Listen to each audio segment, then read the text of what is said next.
Right on, folks. Today I'm going to be featuring a pizza dough formula from none other than Dan Richer. Now, Dan Richer's new book just came out called The Joy of Pizza, and if you haven't gotten a copy of the book, please do so. It is an amazing book. Great instructions, very clear, and it yields some amazing pizza. Now, if you don't know Dan has a restaurant in Jersey City, New Jersey that has been getting rave reviews from everyone who goes to the restaurant and eats his pizza. So today I'm going to be going over a recipe out of his book called his Everyday Pizza Dough. Now, this is not the same pizza that he serves at the restaurant. He serves naturally leavened pizza there, and this is a commercially yeasted dough for at-home cooking. So put your apron on and warm up the oven. Let's make some pizza. Alright, for this amazing pizza by Dan Richer, you will need 1,000 grams of all-purpose flour or bread flour, 760 grams of water, 20 grams of fine sea salt, and 3 grams of instant yeast. I also have the baker's percentages listed there on the side. Now today I am using King Arthur all-purpose flour, and I'm going to weigh this out on a scale. You need a scale to do this formula properly. I'll put a link in the description to these scales. Next up, we're going to weigh out the sea salt. So we're weighing out the sea salt to 20 grams. This is a fine jeweler's scale that I'm using here. This is great for these real fine measurements such as salt and yeast. Next up, the Red Star Quick Rise Instant Yeast. And this is 3 grams of instant yeast. That's usually about 1 teaspoon.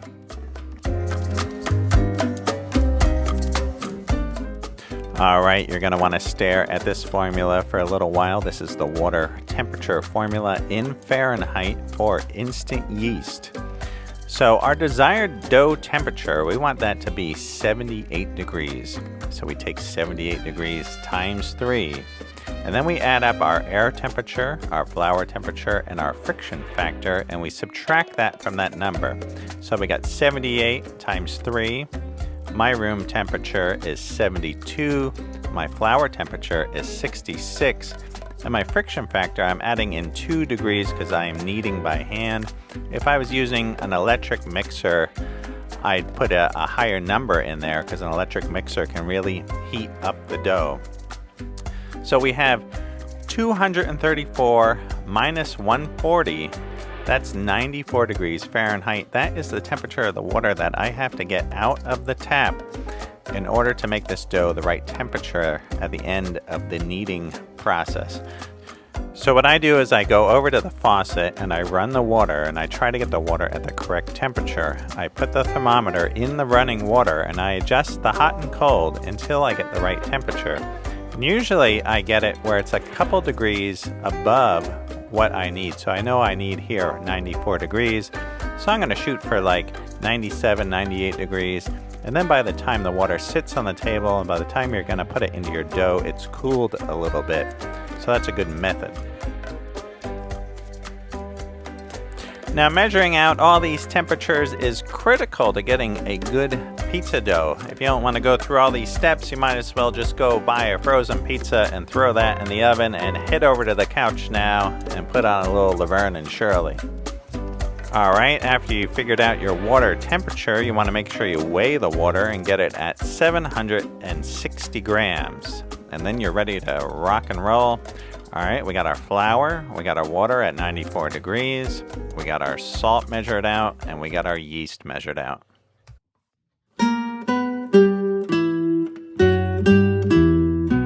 And next is to take a large mixing bowl, add our flour, and then put the yeast in. And I like to incorporate this yeast with a whisk, get that well mixed into the flour, and then I'll add the water. You don't have to add all the water, you can add 3/4 of it. Sometimes I like to leave a little bit out.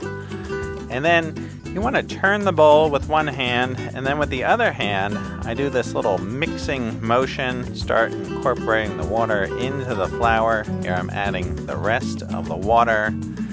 And now I'm going to go round and round and round until all the dry ingredients are mixed into the dough and there's nothing remaining on the bowl.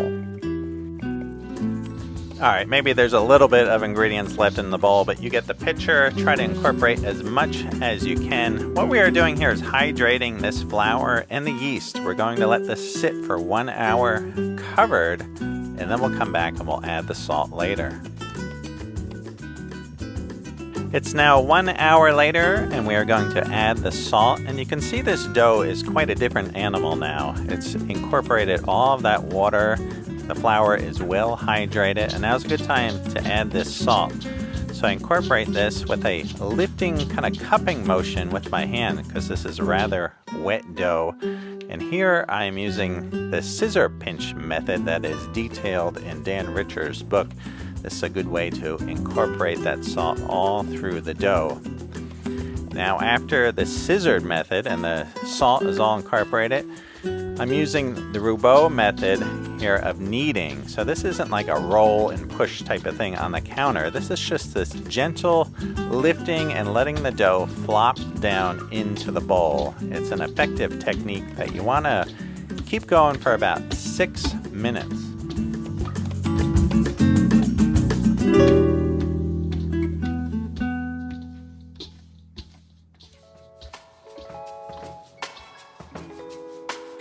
Now I am taking a little bit of olive oil and I am rubbing this around the bottom and the sides of a large plastic bowl. I'm transferring our wet sticky dough into that bowl, and I will let this sit on the counter covered for 1/2 hour. Alright, after 1/2 hour, it is now time for the first stretch and fold. This is our dough yoga class. I have a little bowl of water there. I wet my fingers, get my fingers under this dough, and give it a nice long stretch.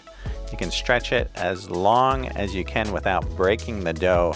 Now you want to do this on all 4 sides. I know even though this is a round container, but just imagine 4 sides to this dough. So you want to do it on one side, turn it 90 degrees, do a stretch and fold, wet your hands, turn the dough 90 degrees again, get your fingers under the dough, give this a nice long stretch, a big downward dog stretch of our high hydration pizza dough, turning it 90 degrees again.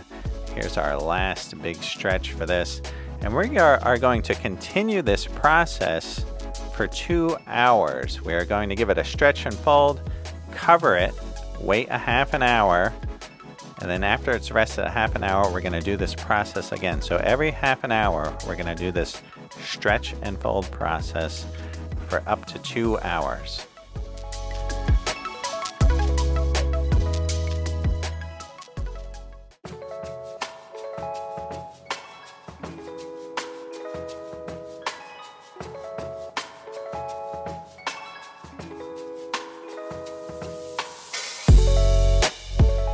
After completing the 4th stretch and fold, we're going to put a lid on this and place this in the refrigerator overnight or for at least 12 hours. Alright, it is the next morning and you can see this dough has grown a lot overnight in this container, and that is why I am transferring it to a larger container. You could start this in a larger container from the get-go. And so now, after I transferred it, I am doing another stretch and fold, and then I will put this back in the refrigerator for another 12 hours. And right here, I'm kind of preparing the dough for dividing and balling. That will be the next step after it sits in the fridge for 12 hours.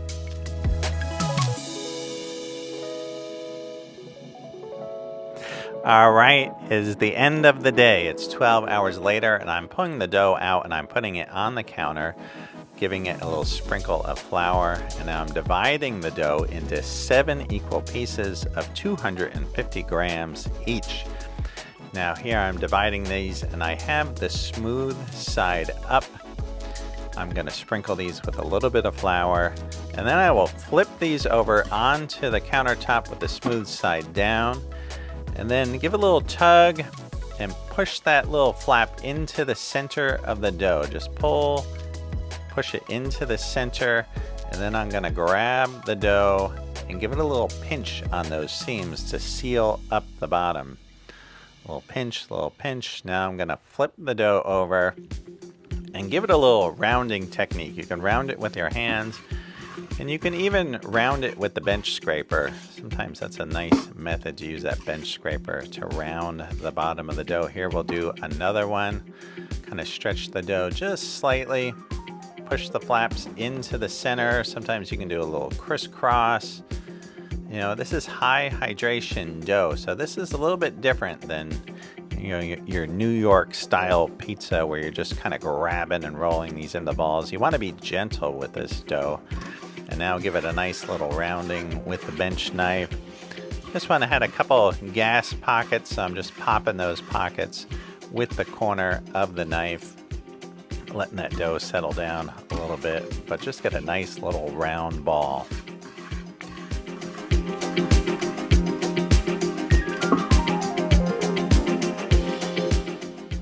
All right, after the dividing and the rounding is finished, you are going to want to oil up 7 round containers for the dough. We're going to stick these lids on here, put this in the refrigerator overnight, and this dough will be ready to rock and roll tomorrow for some nice pizza. All right, it's the next day and it's pizza day. You're gonna pull the dough out and put it on the counter. Look at the formation of the holes in the bottom of the dough there. All right, we're gonna let this sit at room temperature for anywhere from an hour to 3 hours, depending on how warm your room is. Now here, I'm gonna do a little poke test, sprinkle a little bit of flour over the dough, and I'm gonna poke this with my finger. Now if I poke a big hole in it, that means I've overproofed it. But if it springs back like it's doing right there, and there's still a little bit of a dimple, you know your dough is ready to go. It's kind of ready to go when it's reached room temperature. All right, so now I'm laying this on the surface, a floured surface, and I'm gonna pat this out with my fingers. Dan Richer, his advice is to go 10 and 2 on the dough. Now this is high hydration dough. This is a little bit tricky. This is different than other types of dough. You want to be very gentle. We're gonna pat that out, flip the dough over, and kind of do the same process again. We're pushing and stretching a little bit. Now the technique that I usually do is go under the knuckles like that, right? And if you also notice, right, at first I flipped this with the bottom up, and now it's flipped over, and the top that was up, that was in the refrigerator while this was proofing, is now the top of our pizza. So the Dan Richer method, he's got this going on where you put one hand down and then you pull, right? And you work your way around the dough. And it seems to be a pretty good method. I haven't really worked this method before like this, but he was saying that this is a nice method for stretching this real wet dough. I'm usually stretching this on my knuckles, but I can see, you know, from watching him do this, that this is a nice technique. And already there, we're out at about 10 inches. And we're shooting for a 12-inch round pizza. All right, now I'm gonna scoot this over a little bit. I'm gonna bring my peel over to knock off any flour. And what I have here is a little bit of rice flour, so I'm gonna dust the whole peel. I'm gonna say kind of liberally with this rice flour. I usually use a combination of regular flour and semolina on the peel. All right, so now pick up this dough, and maybe I will give it a little knuckle stretch here before I drop it down. And that's gonna shake off some of the flour too. But this dough feels really nice.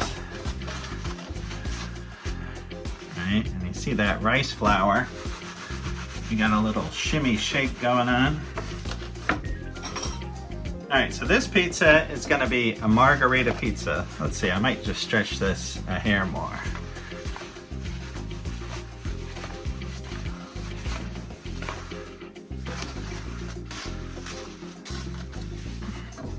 All right, so I'm going for the margarita pizza. I got some nice sauce that I blended up. This is just a little bit of tomato paste and some whole peeled tomatoes, canned tomatoes.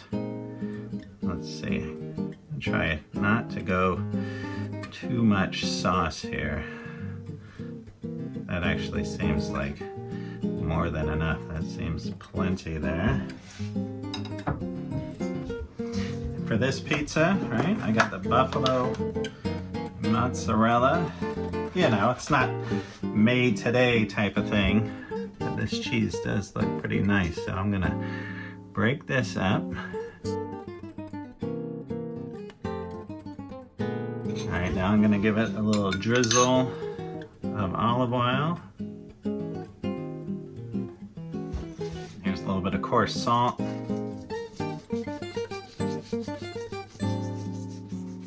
All right, now see, I just had my hands in that mozzarella in the water and they're wet. And that's a key thing. You don't want to have wet hands when you're trying to stretch this on the peel before you put it in the oven. So I'm drying my hands off. And here's a little wet spot, right on the peel. Now you don't want that because that can let your pizza stick to the peel. So now before we put this in the oven, I'm just going to give it a last little stretch, right? The crab hands, they say.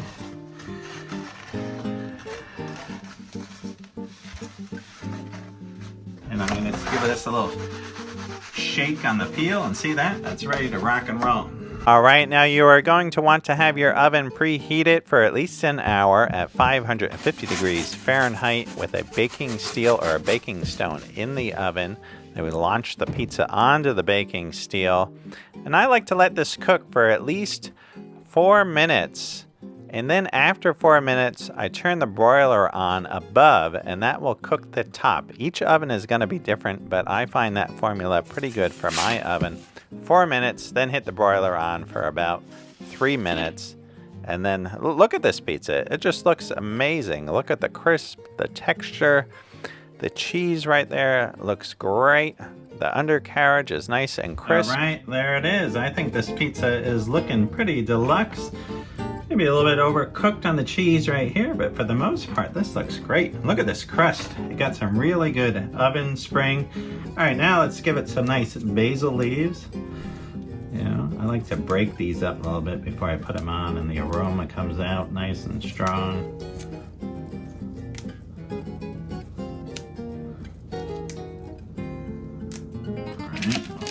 Slice this up.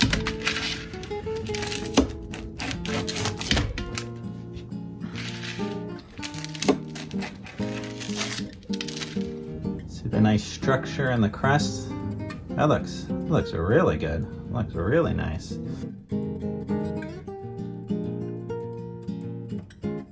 All right, now the time has come to taste the famous Dan Richer pizza. This is his everyday home dough. I'm excited to try this. I'm here in my Crackpot home studios with my Merv Griffin curtains up in the background. This is my little home studio until I get the pizza shop set up, but I am dying to taste this now. 76% hydration, the Dan Richer, New Jersey boy pizza, from one Jersey guy to another, right? Shut up and just eat.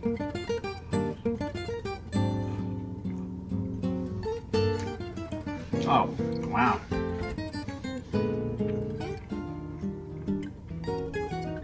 That is phenomenal. That tastes really good. You can taste the fermentation of the dough, the flavor that has come out. Oh my God. The crust is amazing. This is really good. Really good home dough. You got to get this book. You got to make this pizza at home. Good Lord. That's just a couple bites here. I'm telling you, this is really good. The crust out here, like Dan describes it, it has that thin eggshell type crust on it. I got a couple more tins of the dough that I'm going to make up tomorrow night to see how they are on day 4. I want to bake a few of them at day 3, but I want to see how the fermentation tastes on day 4. Oh my God. Wow.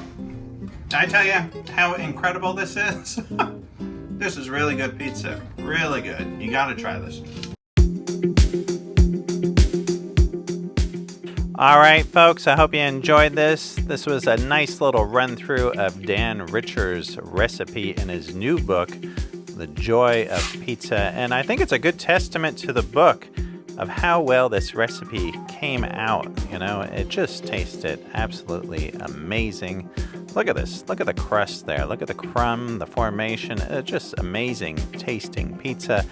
And to be able to follow his directions so easily in that book and to have a pizza turn out like this is a really well done pizza cookbook. Do yourself a favor. Go out and get that book and make this amazing pizza. All right, right on. I hope you guys are doing great, and I'll see you all soon.